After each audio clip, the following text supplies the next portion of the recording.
שהוא בעצם יוצא לדבר. אתה לוקח את זה ואז פה פתאום אתה מקבל רק נקודות פה. וזה מה שאתה אמור לקבל, כן? כאילו, יצא לי כרגע גם בפה שמבין. אתה יכול לקבל מוצר כזה שזה לא מקומי. אתה יודע, אתה רואה את מה סתם? יצאו לי כל מיני כאלה, ואז מפה כל מיני כאלה, יצאו לי אחד אני לא יודע, תבדוק את ההתחלה של הסימולציה, בסוף כמובן יהיה לך את הבלגן. אם אתה רואה שקיבלת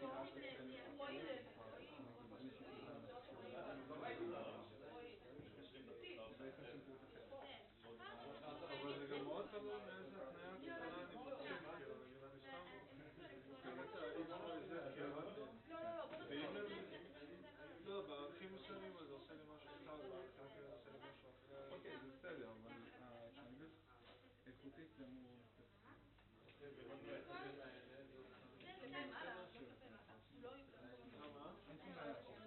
פשוט את כל בשביל להחליט עליהם אתה הורס פה את הכל הם רושמים ממשיכים.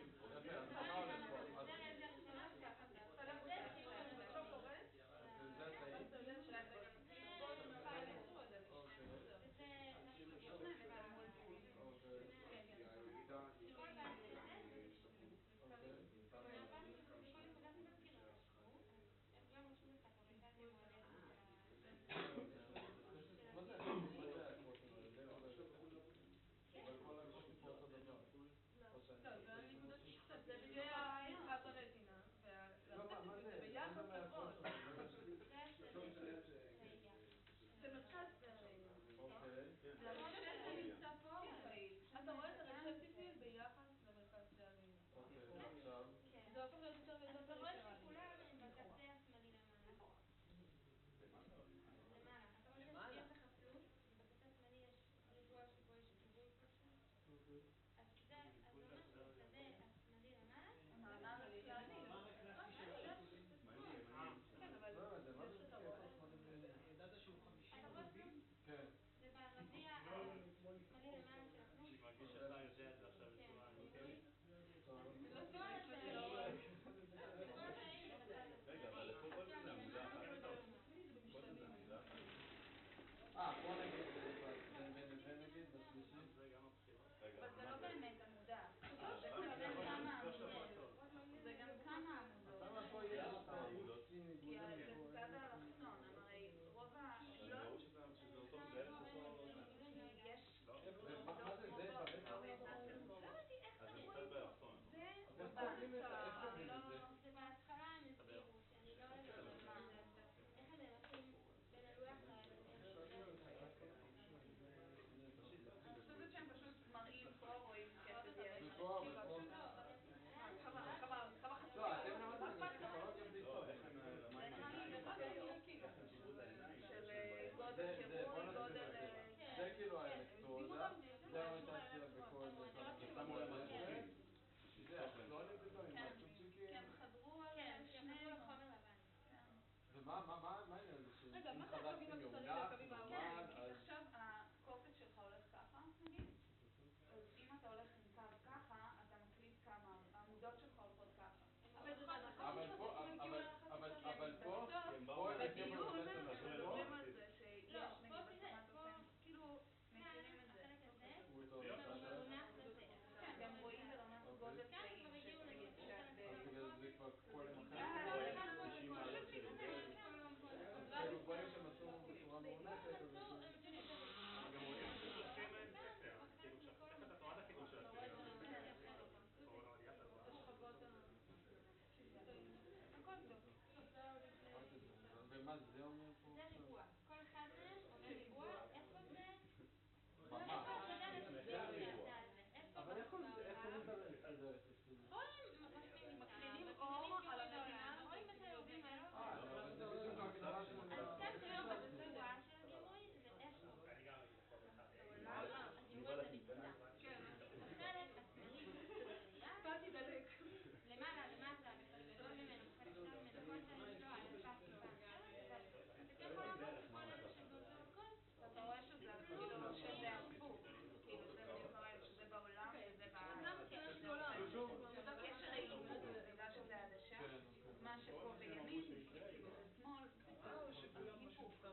אמרת את ההיפוך הזה?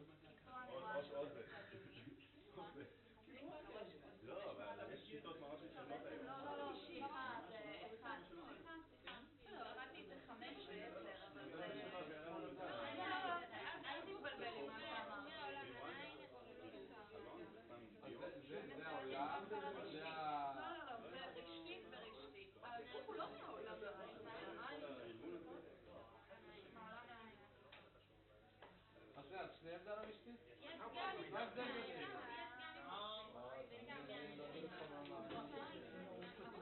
זה לא יש, זה למעלה למטה.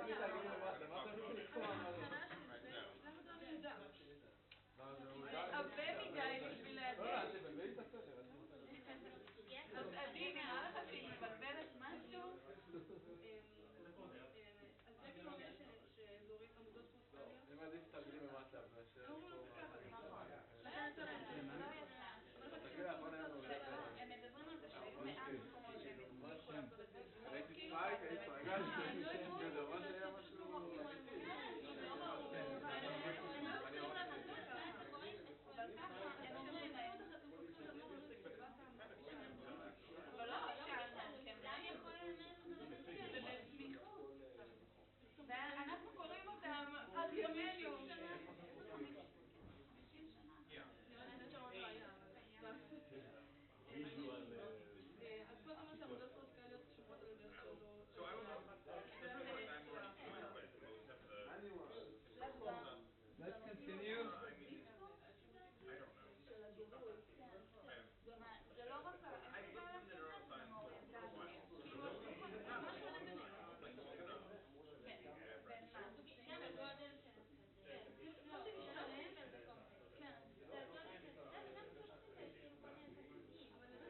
לא, גם באינסטינקט הראשון יש הבדל בגודל השדה היחסי.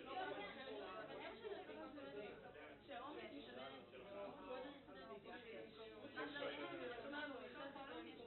there is an article I posted on the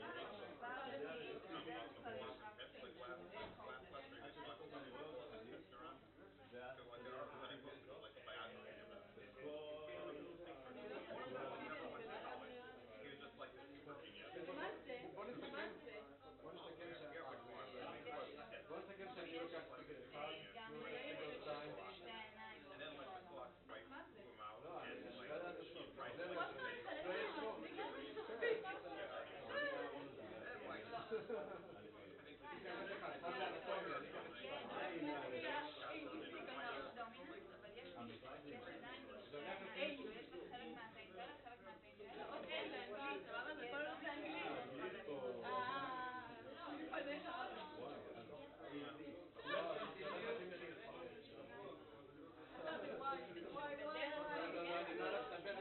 זה אוברלאפ כזה.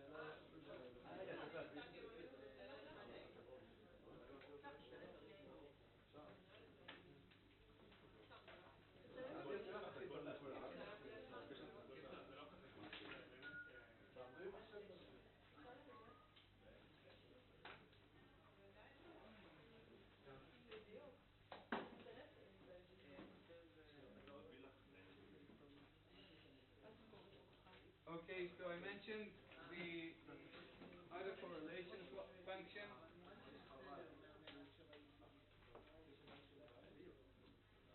I mentioned the autocorrelation function where I said you could look at the value this process gets at specific time points and see what the product gives you, and then it could be that on average there's a strong connection between these points in time, and your simplest criterion is whether the product is negative or positive. Okay. I mentioned that when you just set the two time points to be the same point in time, what this gives you is basically the variance in the process, variance in this average process. So where should you be able to find most of the realization of the process in each time point?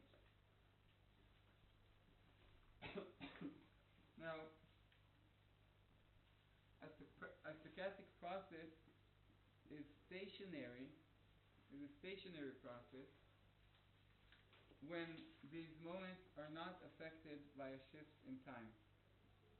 When any moments are not affected by a shift in time. So I say that if I write a moment that is composed of y at t1 plus tau and y of t2 plus tau and so on, I'm shifting everything in this moment that I wrote before.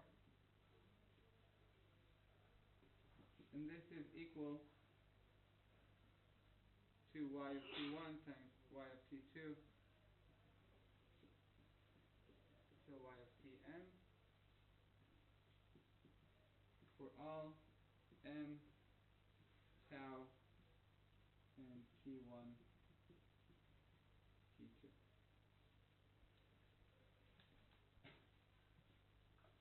So this means that, okay, Y on the after the equal sign? here, y of t1 times y of t2 until okay. y of tn. So this means that when I check, for example, the autocorrelation between this and this, it doesn't matter if I'm here or if I shift here or if I shift here and so on. Okay, so say again? T1 to Tn. Yes. So this is called a stationary process. There's nothing specific that happens across time. Okay, so it's the same in any point that you sample it. It will have the same properties, the same variance, and so on. Does that mean a straight line? What? Time? So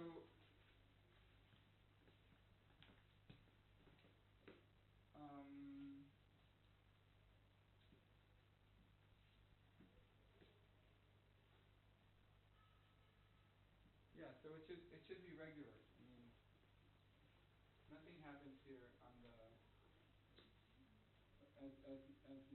as time progresses. So,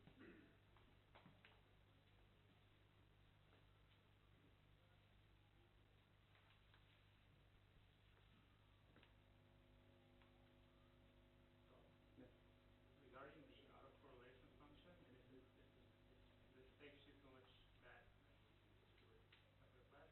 But can you explain why would it result in a kind of this range, like In the mathematically, and like giving us why would calculating an autocorrelation function would give us the range over the different t's? This thing, this down here. No, the one there, yeah, the blue. These Yeah. no. So this was with the variance. Oh, right. Okay.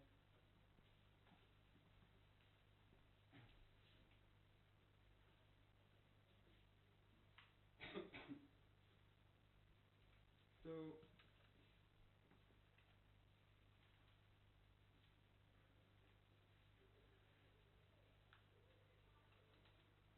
and specifically we also have y is independent of time,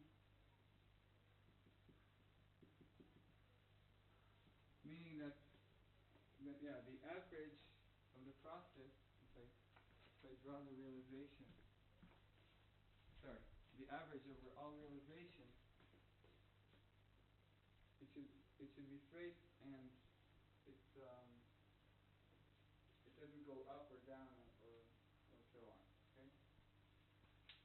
So this process, say it's a membrane potential, okay, and it could be minus 50 millivolts, okay, and if indeed I'm in a stationary process, then it will be this average for any point that I take in time, okay, and also the variance around this average should also be constant.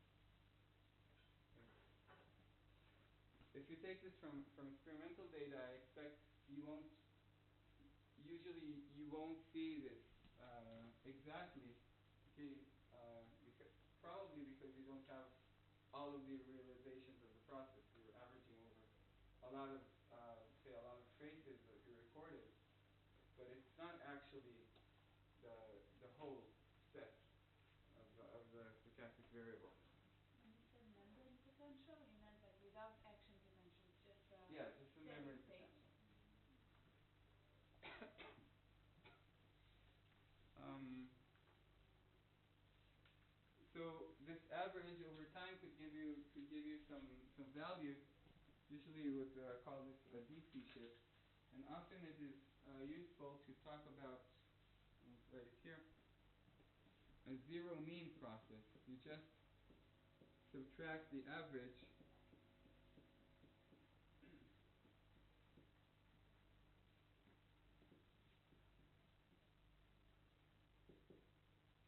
and you look at the process minus its average, and then it's easier uh, it's easier to talk about the variance around the average and so on.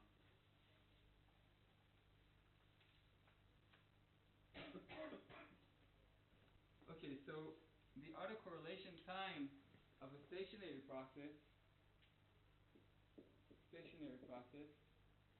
depends on only on the difference between the time points.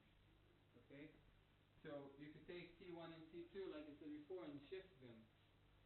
And then in a stationary process, your kappa basically depends on this thing. So often we would write this as tau, a certain time interval, and we would check the autocorrelation time. And the autocorrelation time would depend only on the length of this time interval.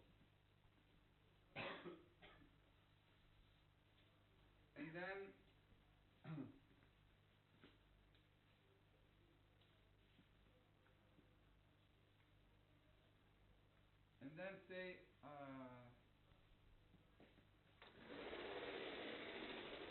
when you plot this, say you want to check the autocorrelation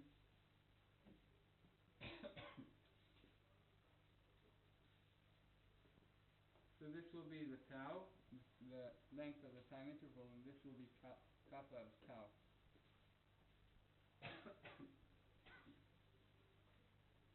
So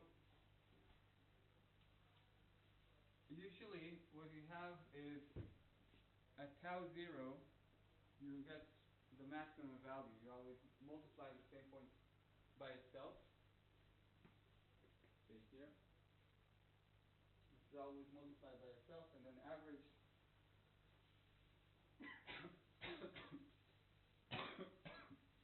And then you would have the maximum. And then this would drop off. And at some time points, you might have, for example, a negative autocorrelation. So for a large interval, you know that if at the beginning of the interval the process was above its average, then at the end of this interval the process should have already gone to below its average. This is a characteristic time that the process crosses the average. And so on and so on. And this will be the autocorrelation function. Does it have to be symmetric? What? Does it have to be symmetric?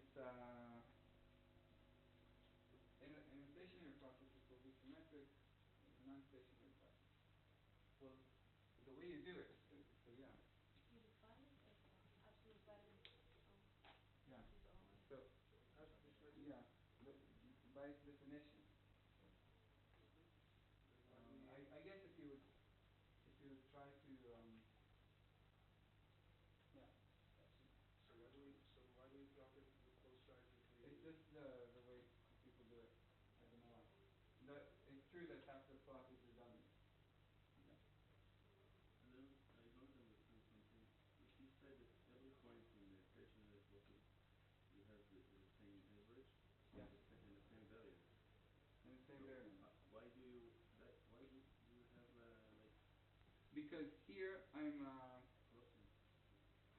why do I have a crossing? The crossing, yeah. Why doesn't it like one line that the mean always on No, so, um,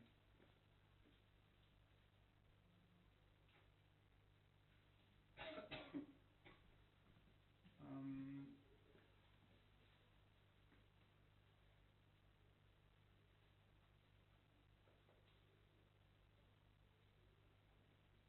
well, this line is the average over all of the possible processes, over all the realizations. in each point in time. Yeah, at each point in time. Okay. But when you do this, okay, you go to each single realization and you check on that realization what is the relation between the points that are separated by a certain time interval. In In each realization. Not in the average. And see, this is inside the bracket, and then you average. Okay? So,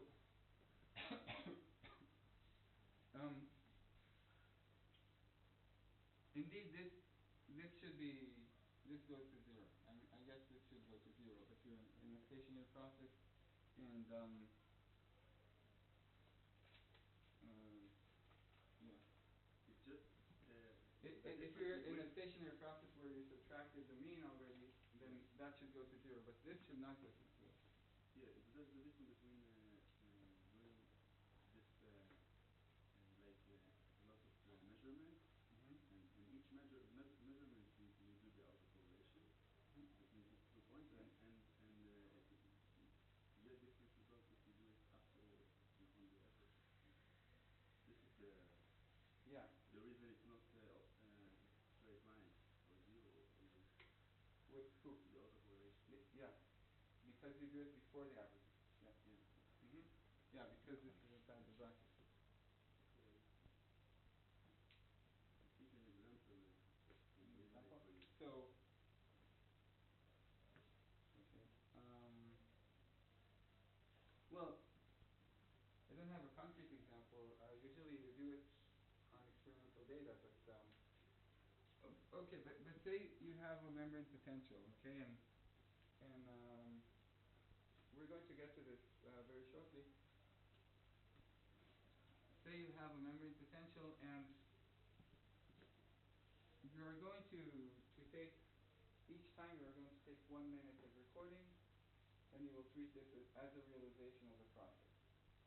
Okay, now there's a condition for when it is valid to do this, but we assume that each minute is equivalent to every other minute in terms of the properties of the process. So we have 1 minute of recording. Properties meaning mean and variance? Yeah, basically, but you could also talk about skewness and kurtosis and so on. So say this was one realization of the membrane potential, okay?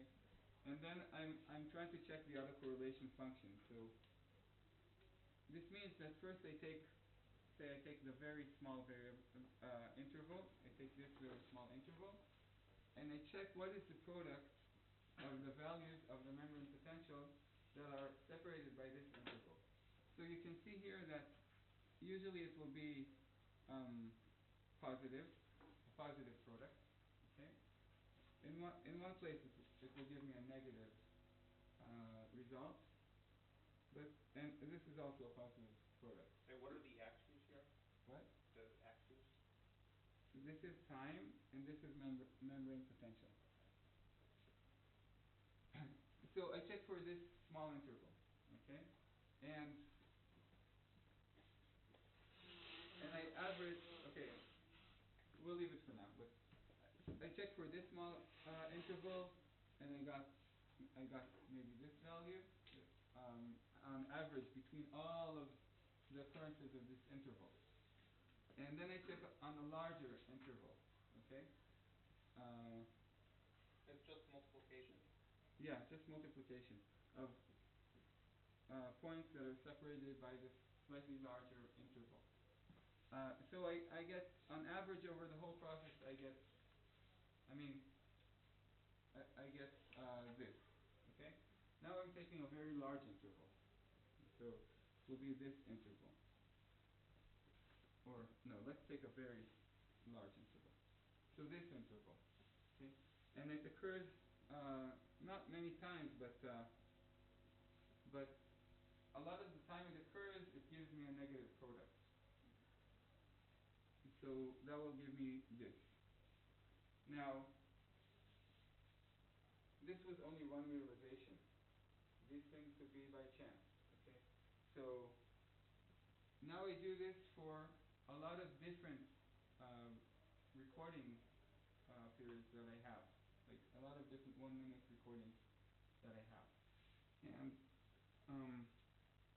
and then so the other realization would be something like this, and another realization would be something like this, and so on. Okay, and so for each point that I got here, I will average it over all the realizations. So each realization gave me something else. Then I would average it over all the realizations that I have to find the property that is inherent to this stochastic process. So for each one, I will get some average. And now imagine that I put all the realization one on top of the other. Okay, so this will be filled with traces, and their average might be 0, and their variance might be constant with time.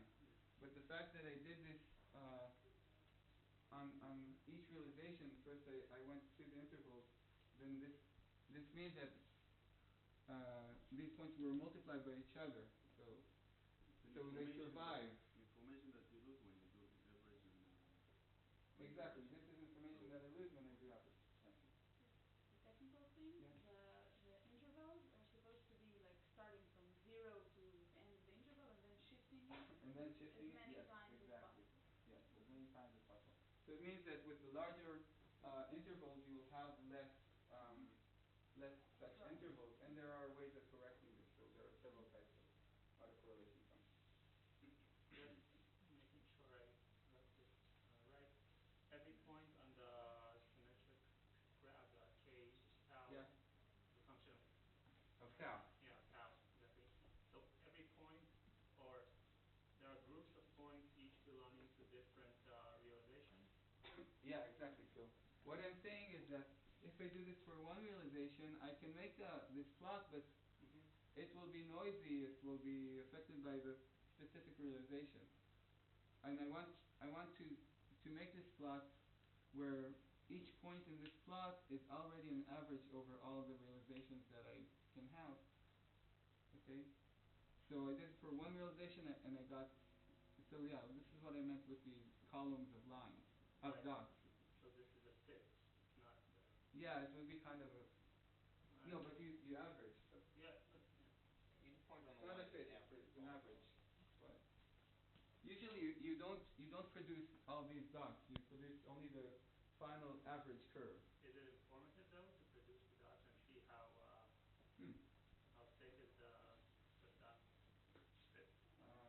Yeah, I think. See that Yeah, I think so. variability? I didn't encounter that people do it. But, I'm curious why, would you get more information or less information if instead of taking a bunch of 1 minute periods, you took a 10-minute period and then, or 2 10-minute periods and calculated the like what would be the trade-off between using smaller periods and larger periods with fewer so of them? in the exercise 7 that you can try to tackle, this is exactly something that you do. You try to see whether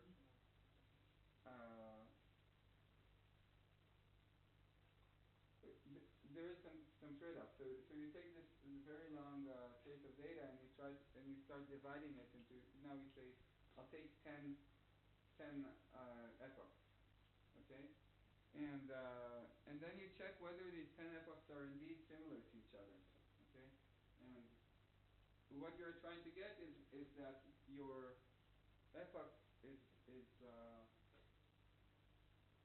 long enough that its average is similar to the average of the other epoch, for example. So there is a trade-off. You want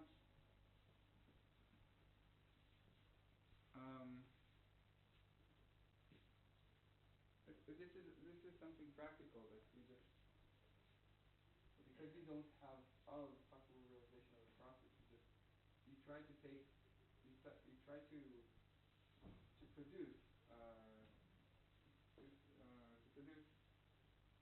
enough traces that you can do an average on, for example.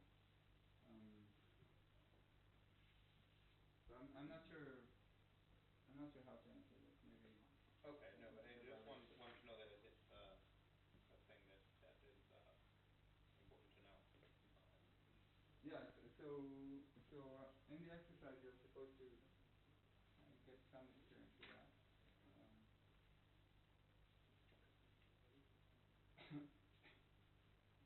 Okay, so an important definition is the autocorrelation time. Mark it tau c. So usually, often there is some time, some characteristic autocorrelation time beyond which the autocorrelation is really close to zero. Okay? So the idea is that when you take all the intervals and you do this, when you take all the, say, long intervals and you do this over all the realizations, this will average to zero.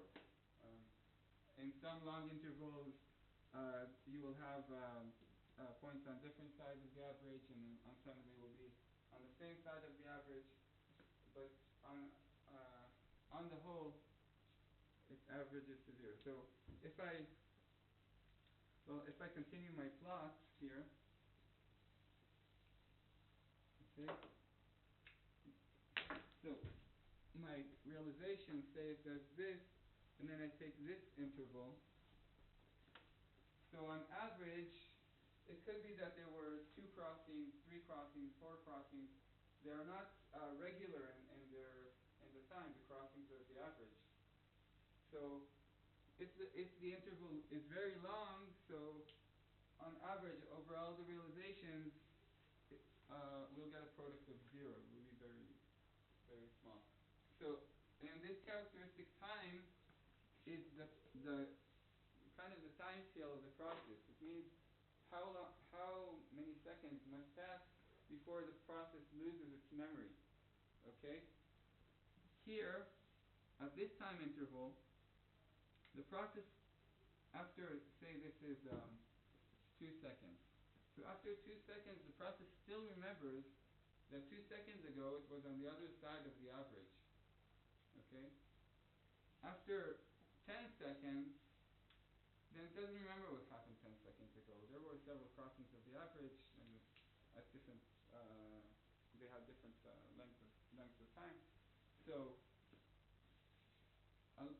usually at some point the process will lose its memory. Okay, and this relates to a question when you want to cut it into different epochs. These epochs must be larger than the autocorrelation time. Okay.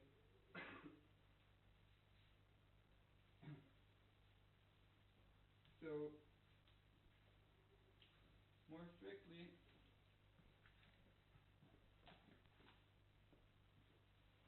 let's see such that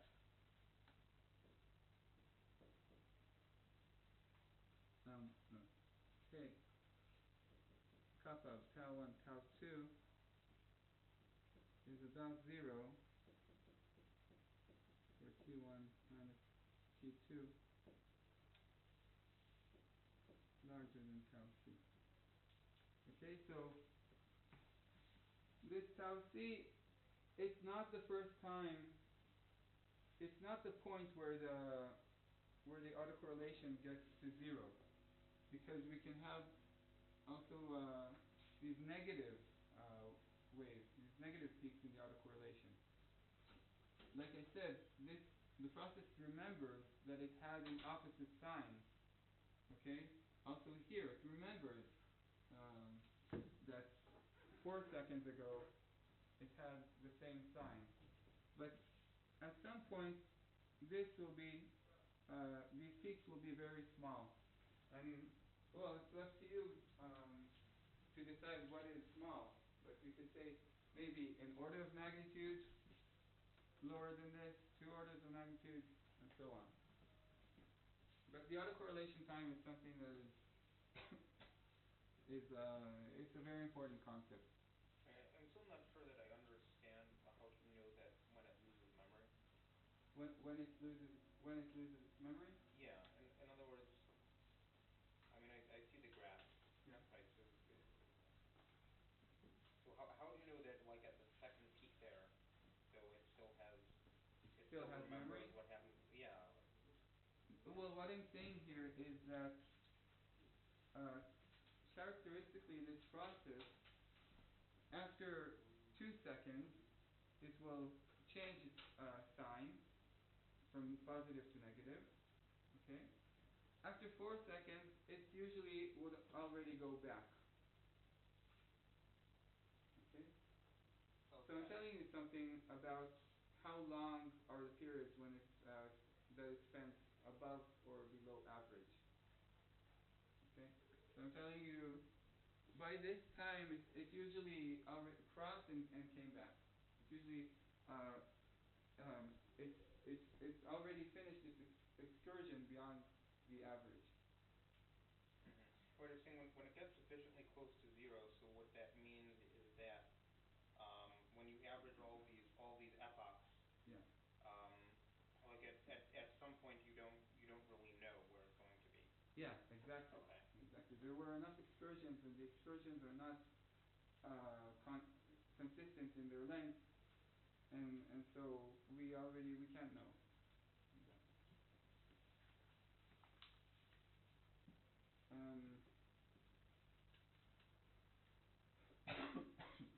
Okay, so I'll just comment that in nature there are no strictly stochastic processes, but they may be approximated. And like I said, if you take a trace, a recording of some experimental variable, then you could treat it as stationary if you are orders of magnitude beyond the autocorrelation time. Okay?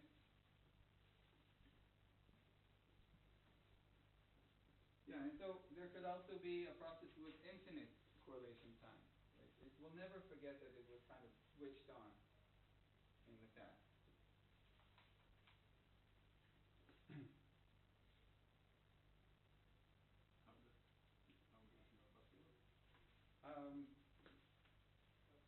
Well, when you already, yeah, when Maybe say consider a chaotic it's system. a periodic process. A second? A chaotic system would have an infinite correlation. That would see. It's always important what was the initial condition. No? Yeah. Well, for the chaotic system, we have this characteristic time with the lambda. Okay. It's true that if you look, It's true that if you look at the specific realization of a chaotic process, you should know where it started because it's deterministic. Okay. If you look at the trajectory of a chaotic system, you should know. And for example, Omri Barak, who is a theoretical neuroscientist, will tell you that when you have a chaotic system, basically it can store as many trajectories as you want, right? You just learn what trajectory belongs to which stimulus. So in that sense, you're right. You look at a certain process realization, and you see that it's this one. But on average, you lose your memory. Remember the lambda. Okay, I said it's the characteristic time scale. After which you already. It's true that you should remember your specific initial condition, but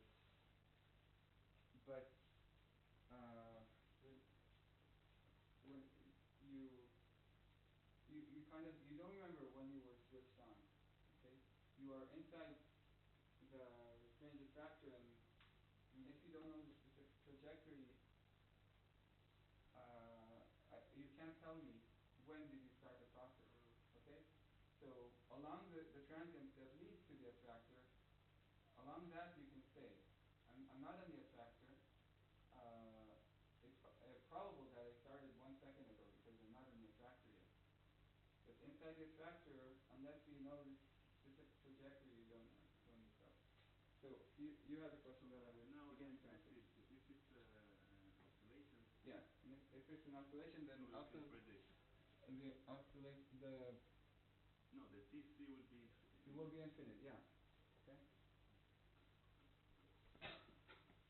And you'll see this. I mean, when you look at neural data, for example, a lot of time you'll get oscillations, and also some of these oscillations are actually from the electrical apparatus, which sometimes will interfere with finding the characteristic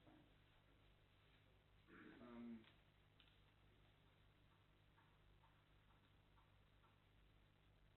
Okay, so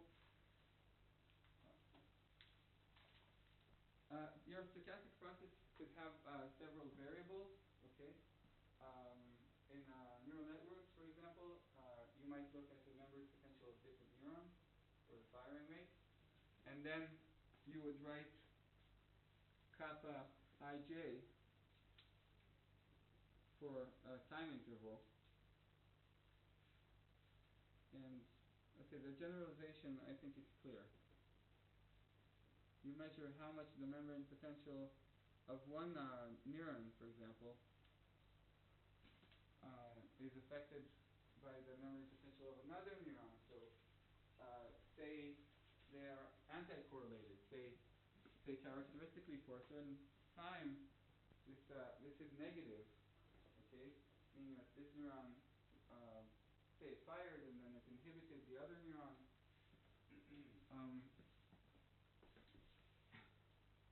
And also you could find a characteristic time scale. Maybe after 5 milliseconds they are anti-correlated, but later they are correlated when that one rebounds or something like that. So what you get here is called the autocorrelation matrix, and you may encounter it in the future. And the autocorrelation matrix, you could check it. I mean, you could produce a matrix only for a certain time interval, right? Because it depends on the interval. But on the diagonal, you would have the actual autocorrelations, and here you will have what we call the cross correlations, the correlations between variables for this time interval.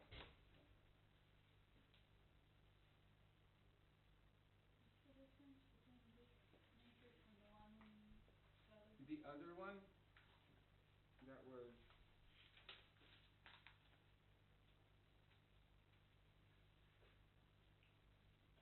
other one was the covariance matrix. That was the covariance matrix, yeah. So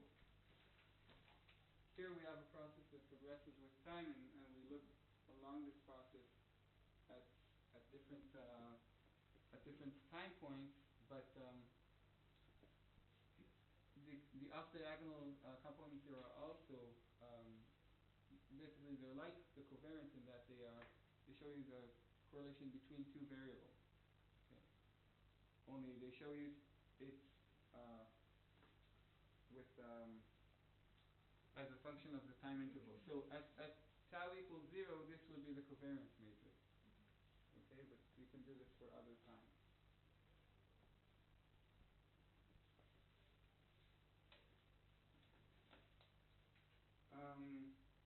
Okay, I'll end this period with a few notes in general, about stochastic processes.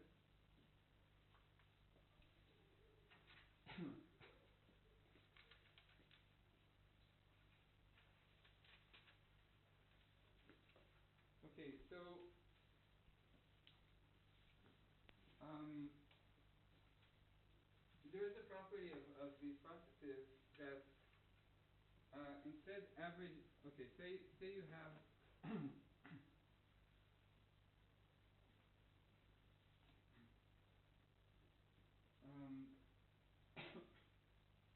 say you have the motion of a molecule as a stochastic process, okay, and you want to learn about its properties.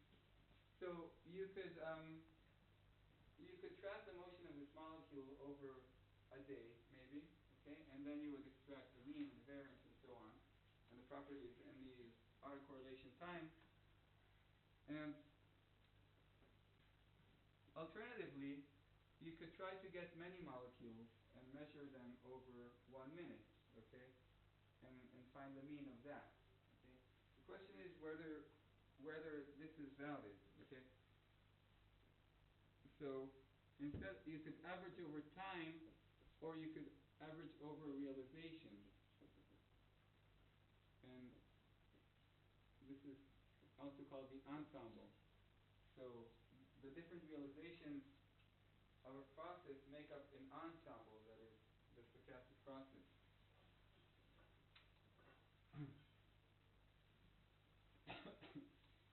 Now,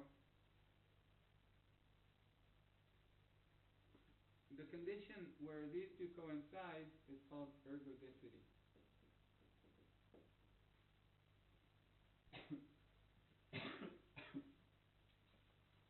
So, ergodicity in an ergodic process, it doesn't matter if you average over the ensemble or you average one realization over time. And this condition is equivalent to saying that what happens in the process in different epochs of time is not dependent on all the other epochs. So I could divide my process to this epoch 1 and epoch 2 and epoch 3 and epoch 4, and what I'm saying is in an ergodic process, what happens in epoch 2 does not depend in any way on what happens in epoch 1. Okay? So each epoch is a different, independent realization of the process, and I can treat them as different realizations. And like I said, this has to do with the autocorrelation time. So I'd like my epoch to be orders of magnitude longer than the autocorrelation time.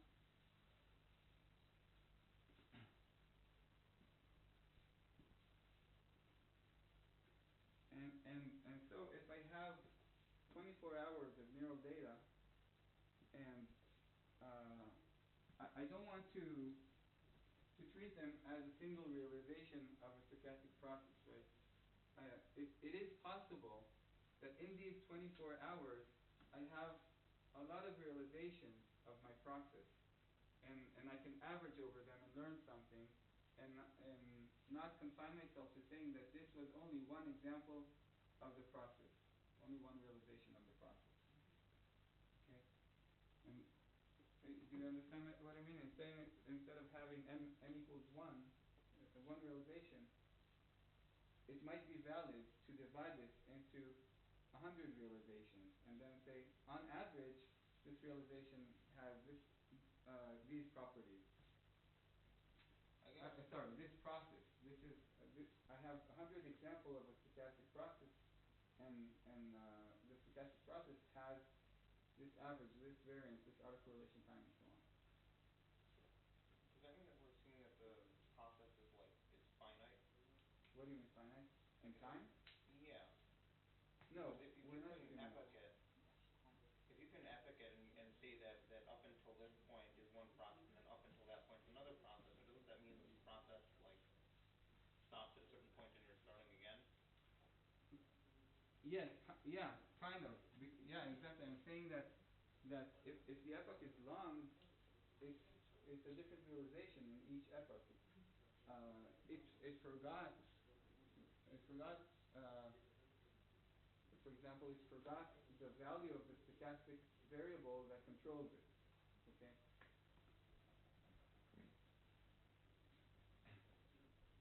so this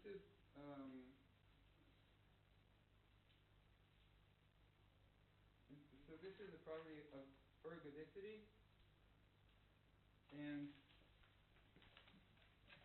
in stationary cases, so in a stationary process, this holds because you can choose an interval, okay, as long as you want, okay. We're saying that in a stationary process, everything is constant over time. This will be equivalent to this and equivalent to this and so on and so on. So only if I go to the very small intervals of tau c, this will not be stationary, okay? If I plot what the process looks like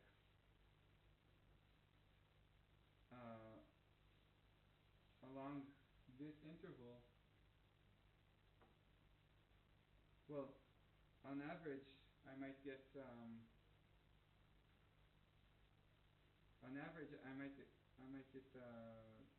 but if for example I plot the square of this, I might not get 0. So what I mean is that within the autocorrelation time, you could have things that depend on this specific realization, but when you look at very long epochs, especially in a stationary process, then it doesn't matter where you are here in time, where is the epoch, and they should all be equivalent in the stationary case. Okay, let's take a break, and we continue with point processes. And I don't think we'll get to the Markov part. Really too bad.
כל היום מחזירה לך.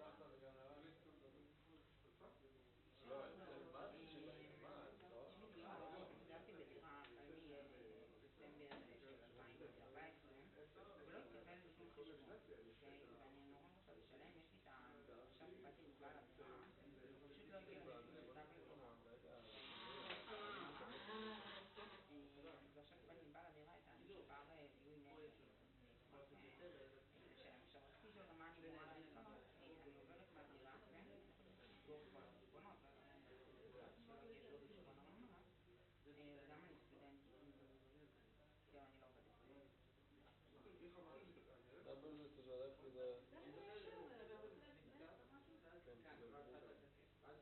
זה תשלח לזה? כן, לא עבדתי. אולי יביא מהדק?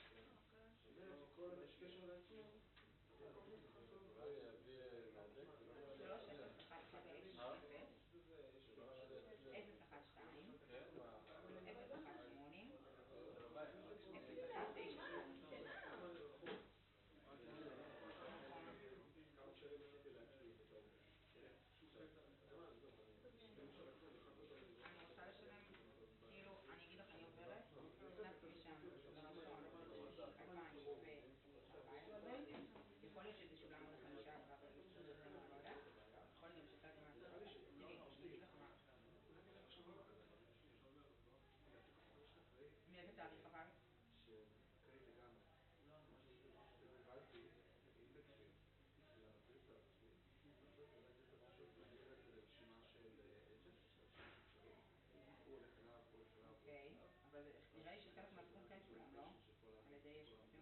גם לא?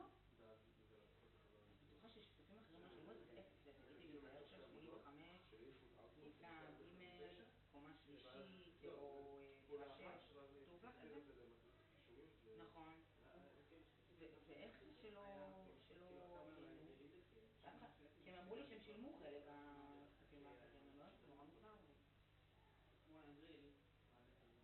לא, רין ארון, זה היא בעלת הדירה.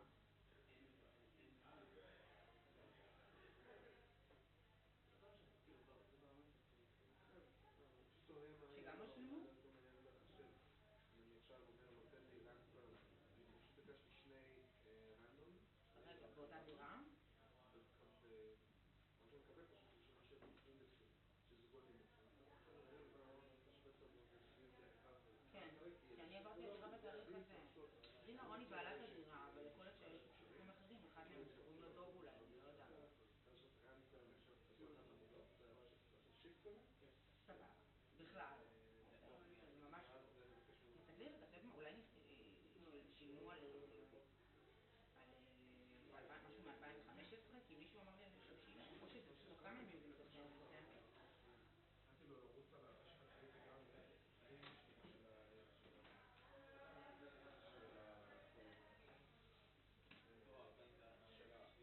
של המגריד. אני גם יכול לבקש ממנו שישמור רק על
עוד כמה סיגור חדשים שם.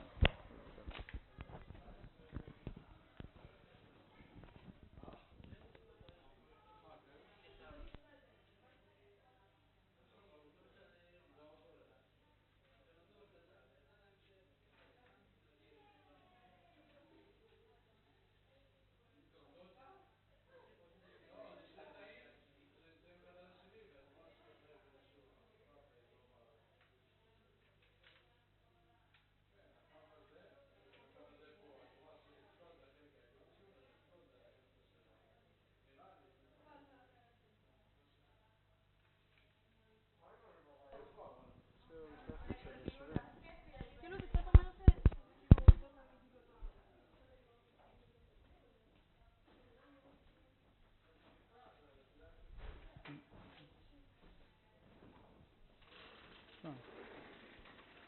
touché.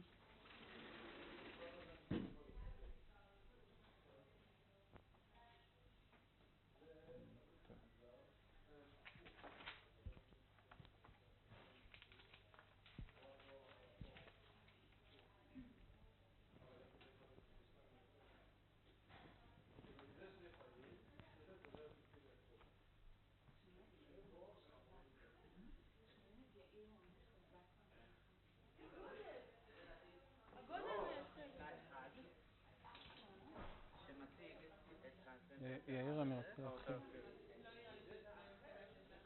אוקיי. מי חסר?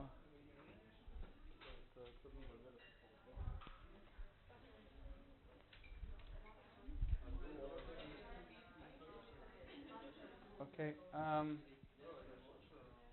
I'm sorry. I want to start. I see there are less people here, but I suppose I think they have classes, so we always have less people in this period. Okay, so now we're going to talk about a specific class of stochastic processes that are called point processes, or random events.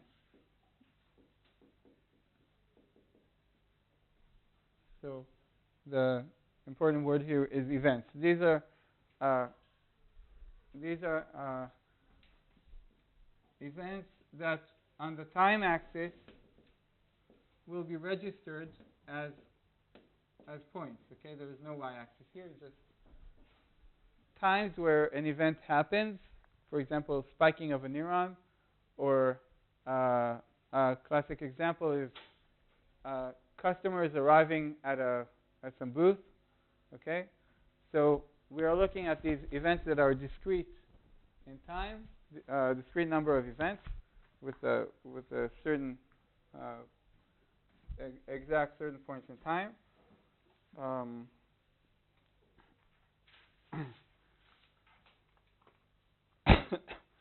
So, and these events have a random nature, not like I made them regular here. So they're of a random nature,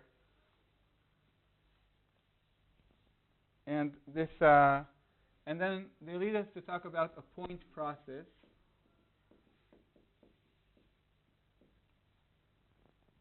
Or a random set of events. And this is basically a stochastic variable that represents this process.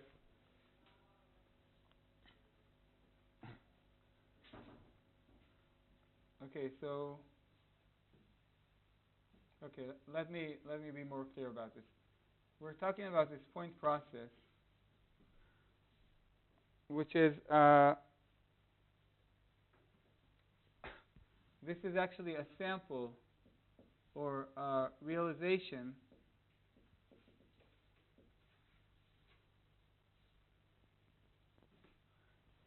of a process. For example, the process of spiking of this neuron. So each realization would be a random set of events or a point process, and sample realization, we can call it a state. And it's characterized by an integer s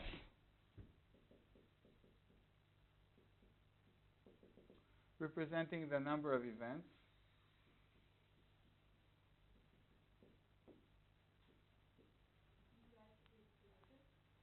What?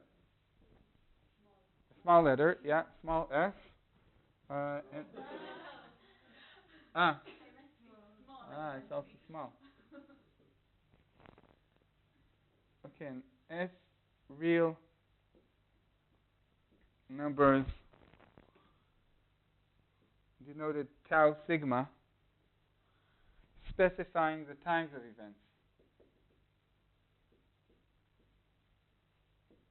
Where we say that they have this order, okay? Tau 1 is the first event, and tau 2 is the second event, and so on, until tau sigma.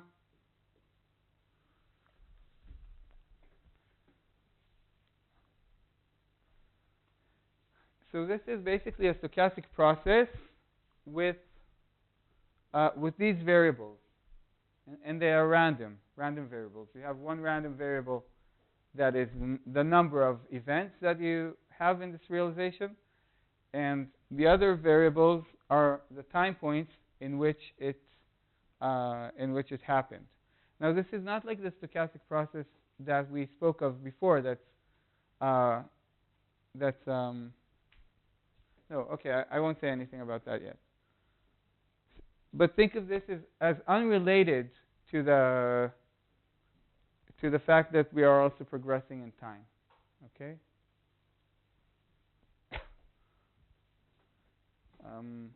Later we will say that this process can be stationary, meaning the probability of having a certain number of events or certain time points does not depend on the progression of time. Right? Because otherwise the number of events is meaningless, right? If I don't keep track of Yes, you always look at a certain period in time. Yes. You will see this. We'll refer to it explicitly. Okay, so on these variables, we define a probability distribution, which you mark with Q.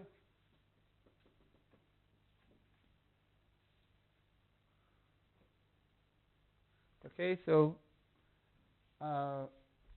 this probability distribution, we use several expressions to represent it. We have a probability distribution for all of the processes of this family that have one event. Okay? And this probability distribution will exist on a single axis of time. We have a probability distribution for processes that have two events. And this probability distribution will apply on a two-dimensional plane. So for Q1, I could represent it as something like this. Okay? So I might have, of all the processes with one event, there might be a higher probability density for this initial segment. And then when I look at two events, then I will already have to draw this. Okay, I mark the axis as tau 1 and tau 2. They are continuous time axes. Or maybe I should do it T1 and T2. And then here I would have this surface that tells me the probability density of having, for example, T1 here and T2 here. Okay, so the surface will have a certain height here, and that will give me the probability that the process with two events had the two events occurring at 1 second and 5 seconds, respectively. Okay. Yeah, this is like a joint probability. Yes. Mm-hmm. Yes, just because the variable is time. Okay, so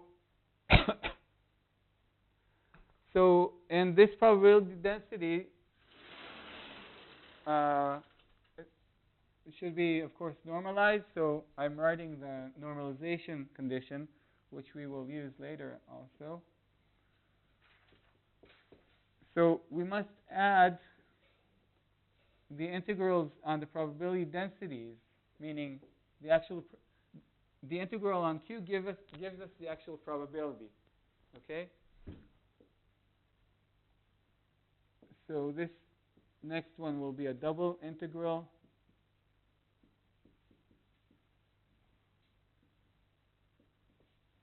And this is Q2, tau 1, tau 2, and so on and so on.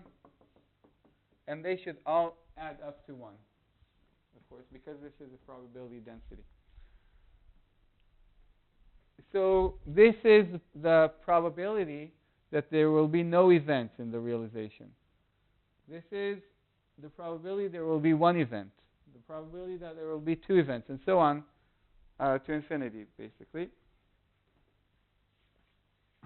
Oh, sorry, one detail that I forgot is that tau 2 occurs after tau 1. Okay?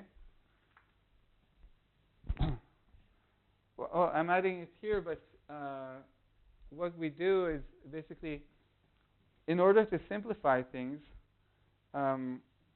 we want to remove this irregularity. It'll be a lot easier to deal with integrals that are all from minus infinity to infinity. Okay?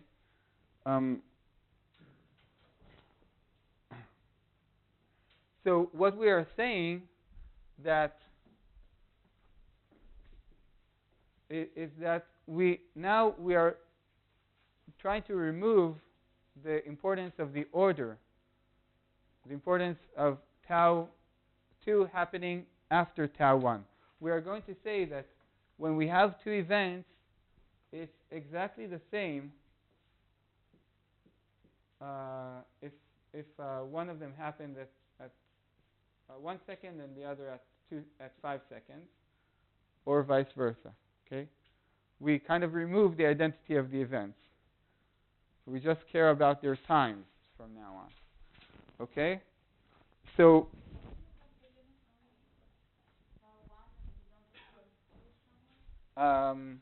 for Q3, there will be another integral with the lower limit at tau 2. Integral over tau 3 will start from tau 2. And integral over tau 4 will start from tau 3. But now I'm removing this identity of the event. I want to say that for all intents and purposes, these two processes, this is a process of two events happening at second 1 and second 5, and this is another process with the same two time points. So I want to say that they are exactly the same for me. And so for any number of events S, I have S factorial sets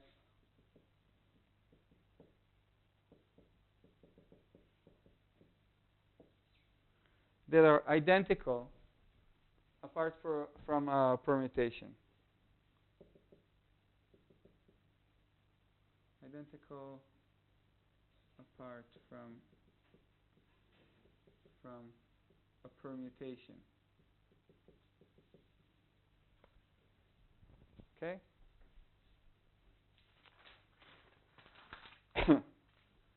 So I'm going to write this condition again.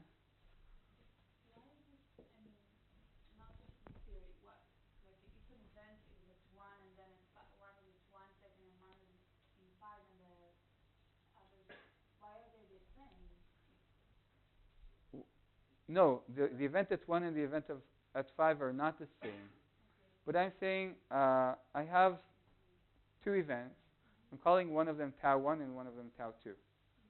I'm saying that the case in which tau 1 occurs at 1 and tau 2 occurs at 5 is the same as the case when tau 1 occurs at 5 and tau 2 occurs at 1. But then you're like neglecting their temporal order. Exactly. Well, no, I'm not the temporal order. I'm neglecting the order in which I assign them indices. I'm not neglecting the temporal order. I'm neglecting the identities. The fact that I called one of them tau 1 and tau 2, I'm saying I could have called them the opposite. I could have called the first one tau 2 and the other one tau 1. Exactly. It's just the names that I give them. So I'm saying that I will have S factorial ways of naming them. Okay? And S factorial ways of naming the same process for my purposes. Okay? And I'm just doing this because it will simplify my expressions. So I'm writing this normalization condition again.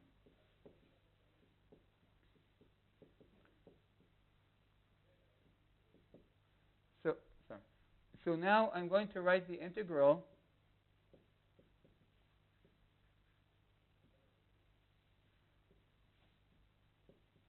with minus infinity as a lower bound, also in the second integral.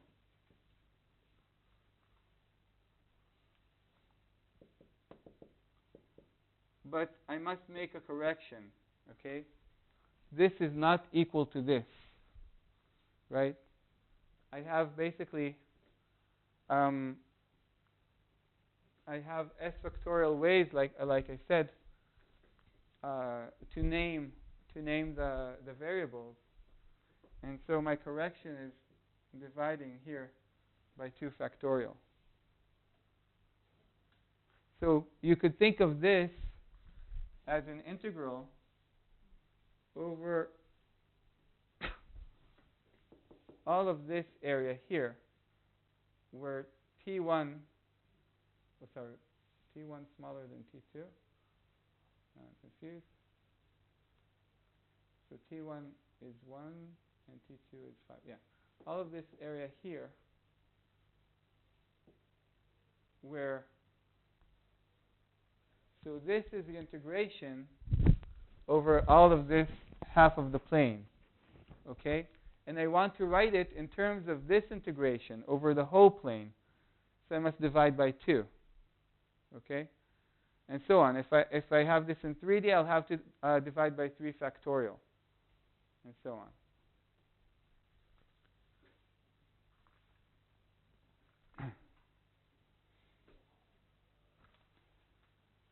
Okay, so if we write the general expression, it will look like this.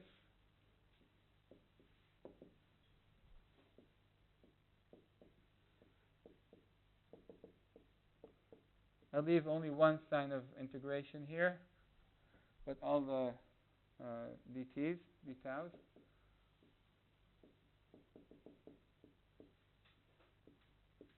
So this is my general normalization rule.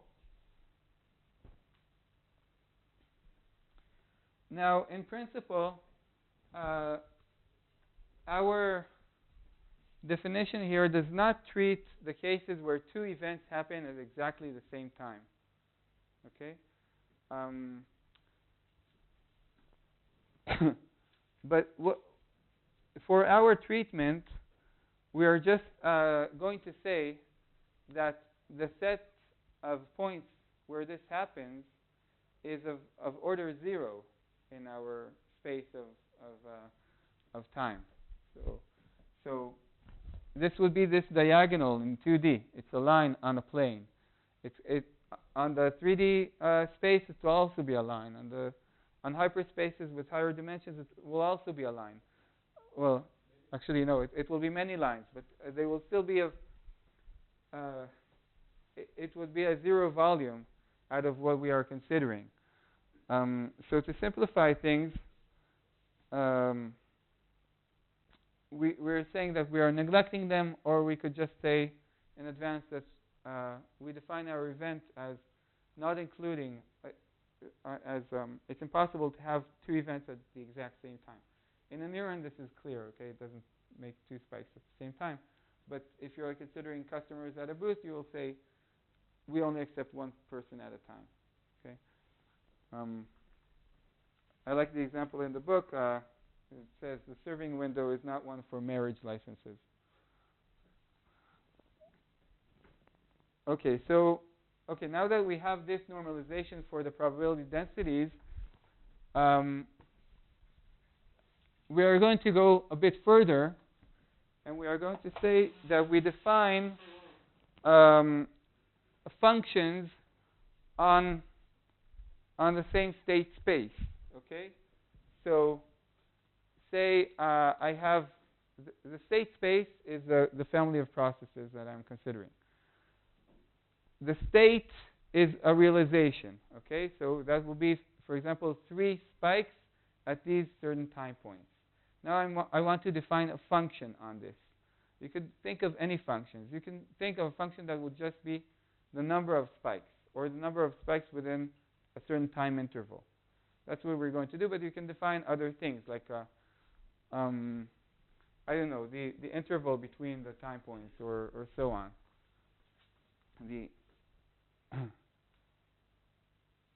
Yeah. So we're going to define functions A. We mark them A on the same state space. So again, we distinguish between the realizations with different numbers of events and so on.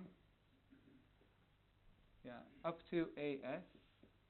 But this S is general. Could be as large as you want.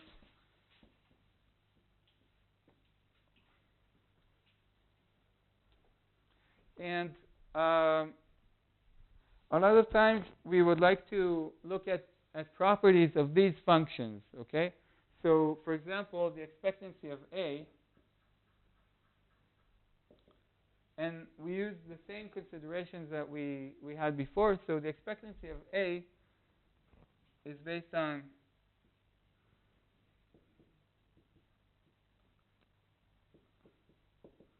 we're doing an integration on A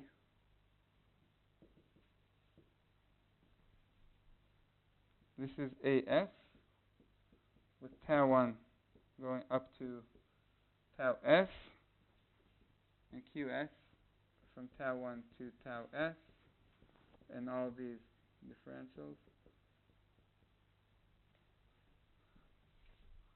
Okay, and this will give us the expectancy.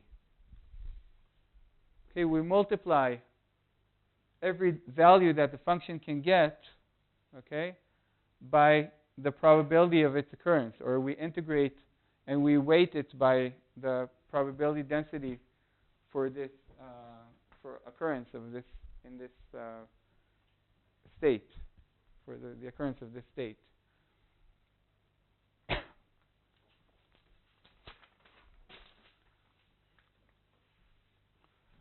So,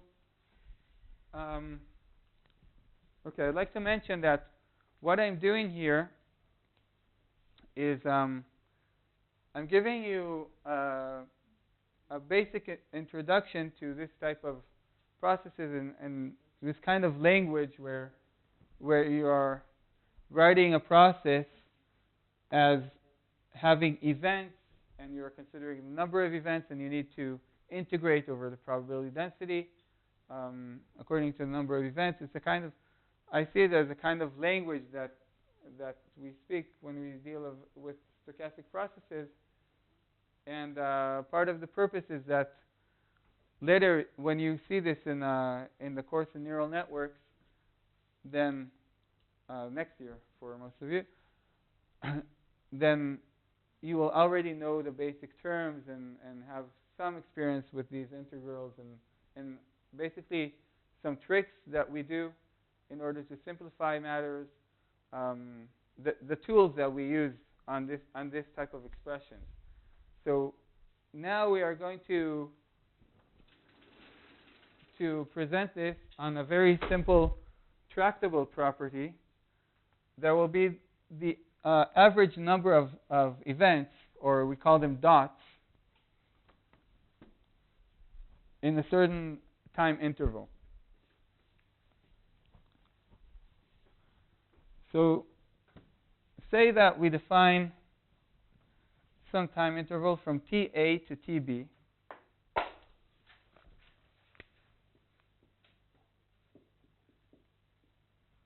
Okay, and we want to know the average number of dots within this interval.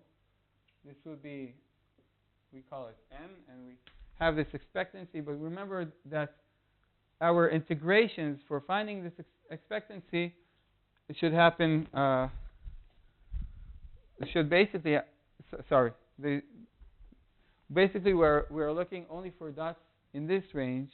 But what we are doing is we are doing some kind of trick.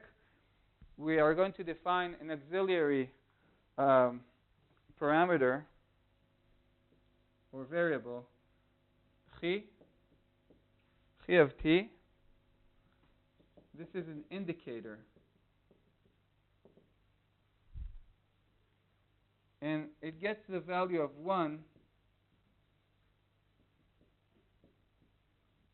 when its argument is within the range. Okay, 1.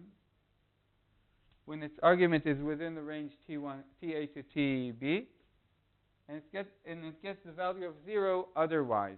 Okay, so chi is a kind of function that we define on the tau variable, and we put the tau variable into chi, and we get 1 or 0 depending on whether this event tau 1, tau 2, or so on happened within this range.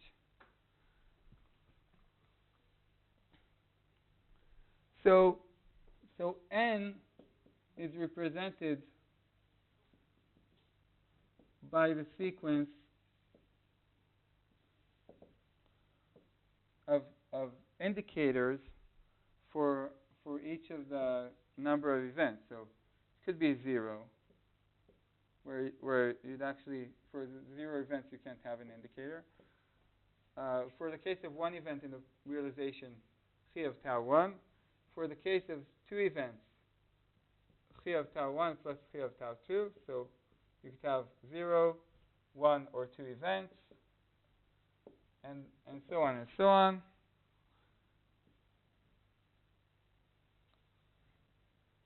Until the last one is chi of tau 1 plus chi of tau 2, and so on and so on until chi of tau s.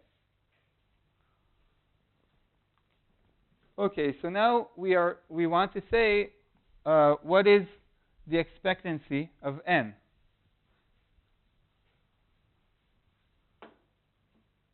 Let's do it here. Or I should do, yeah. So what is the expectancy of n? So since n itself is just the sum of the components I wrote in that set.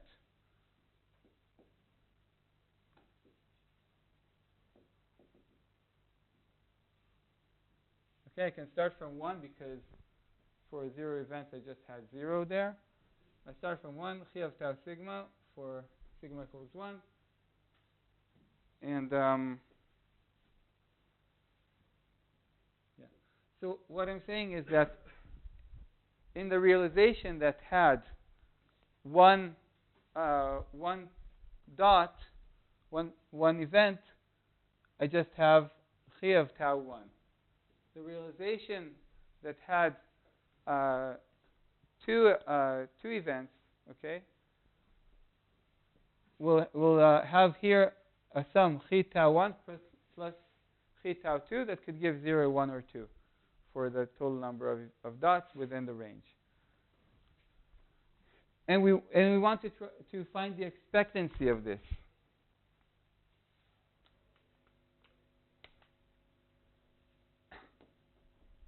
Because different realizations have different numbers of events and different times of the dots. So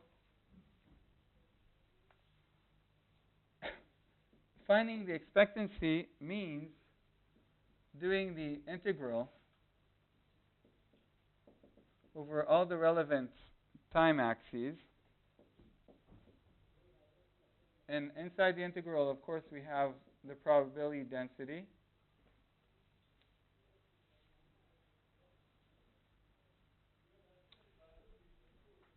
And remember, we sum over all the possible values that S can get. Okay, we have the realizations with 1 or 2 or 3 or 4 and so on events, and we correct by this factor. Okay, so the integral and this sum are our way to find the expectancy.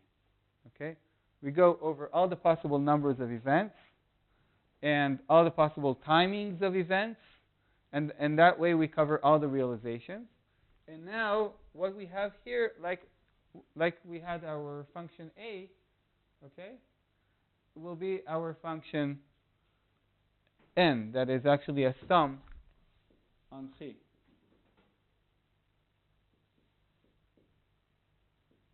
And this goes up to S. And there are different S's here. Okay, so imagine that this thing is actually a sum of several components. I think it's easier to understand the next step if you remember that what you have here is a sum.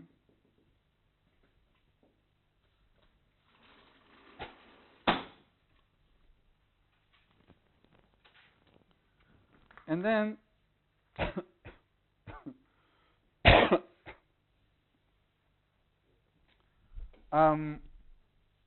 basically, remember that chi is either 0 or 1, okay? Yeah? So the sum is just the number of events that fell into the... That fell into the range, yeah. It doesn't matter, so it doesn't really matter if it's 1 or 10 or it's just a number. Exactly. Just right. Exactly. This is what I'm doing now. Okay? So what I can do now is say that, okay, theta 1 is basically, it's going to be, let me write this down and then I'll explain what I'm writing.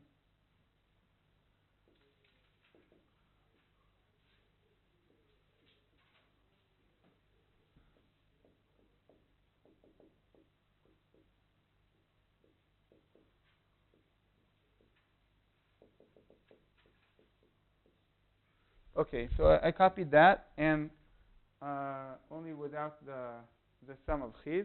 I'm saying let's consider chi of tau 1. Okay? The function chi of tau 1 vanishes outside my range. So I can just integrate on d tau 1 within my range, ta to tb. What do I integrate on? Just 1. It's constant in this range.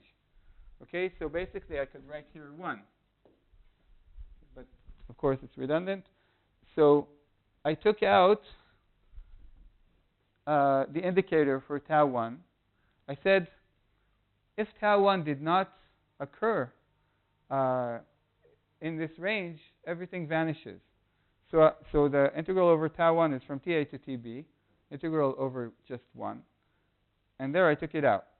But I can do this for any of the events. Like you said, I don't care which one occurred between ta and tb, so I can do this multiple times. I mean, this sum is basically broken into a sum of integrals that are like this, but they are identical to each other because they don't care about the identity of the event. So how many such do I have? S.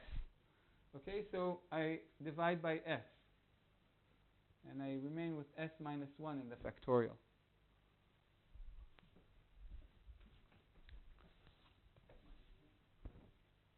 S minus 1, yes. I divided by S. I could take this out S times. So basically I have here a sum. Sorry, I multiplied by S, and that's what, yes. Sorry. Yeah, so it was like writing S here and then canceling out with the S in the factorial. So I remain, sorry. Yeah. Okay, so this is the expression I remain with. Now, we're kind of going to stop at this because this is actually pretty hard to deal with. Think of this as a multi-dimensional function, okay? And then you want to integrate over it in the multiple dimensions, and so on. So we leave this expression as it is, and we move on to check what is the average square number of dots. Okay? So here we would have to put our expression that we had previously for n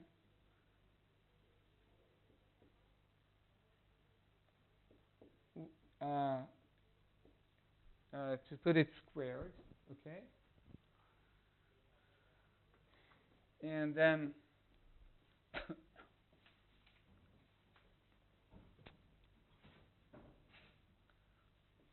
going by the same method as before,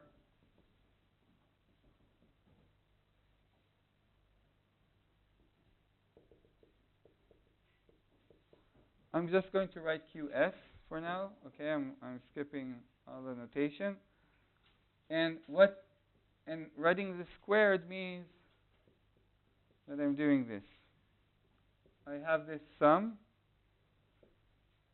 and this other sum, I'll write this as sigma prime up to s of chi of tau sigma prime, and that's it. Okay, so now let's think what happens when we open this product. We will have, okay, we'll write it.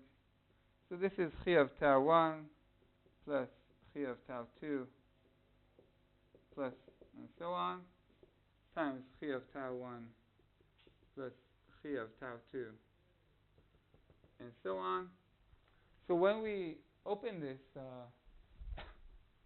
multiplication, we will have chi's that multiply each other, okay? So we will get a sum from sigma to s, sigma equals 1 to s, of chi square of tau sigma. And then we will have the mixed terms, chi of tau sigma times chi of tau sigma prime, when they are not identical. So here I write sigma equals 1, and here I write sigma prime equals 1, with the condition that it is not equal to sigma, to the other index. Or, yeah, this is okay. So I have s of these. I have s homogeneous terms. And I have s minus 1 times s of these.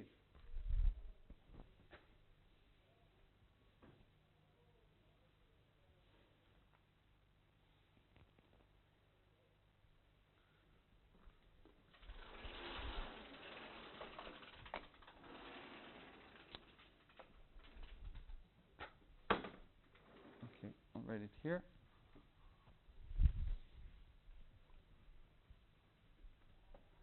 So when I try to write my n square,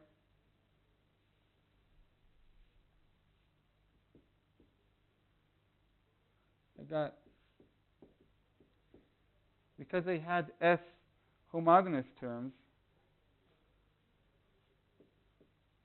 and remember that the chi square is equal to chi, okay? Because 1 squared is 1 and 0 squared is 0. So I just treat it as chi. I have s of those, just like I had before.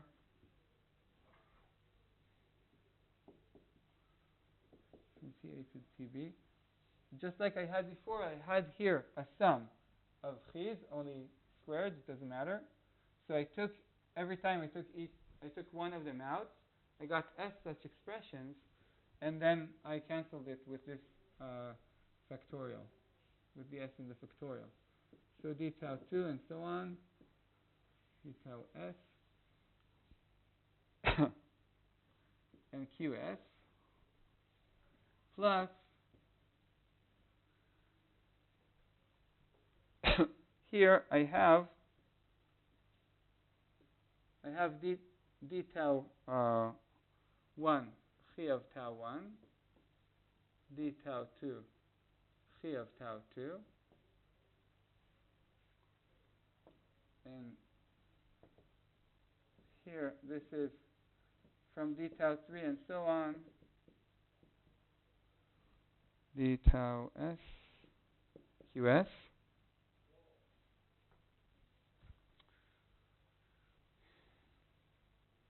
Now, here I had, you remember I had s factorial, and here I had s times s minus 1 that I could take out, which were heterogeneous indicators.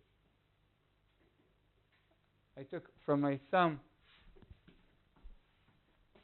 let's look at it here. I had not this sum, but I had this thing. So each time I took out chi of tau 1 times chi of tau 2, and I could do it s times s minus 1 times. So they are here, chi of tau 1 times chi of tau 2.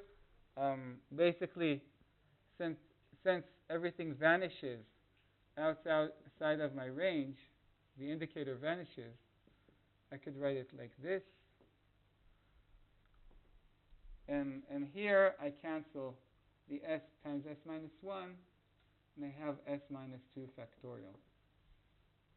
Okay, so these expressions look intimidating, but remember that this is just n, average n. Okay, and this expression, again, we are going to leave it as it is.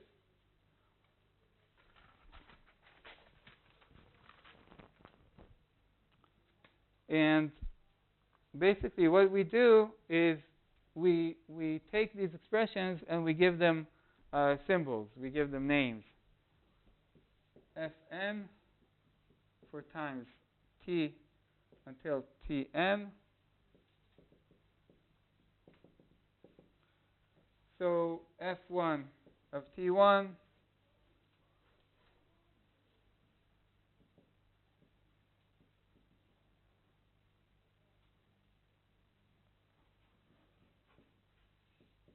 factorial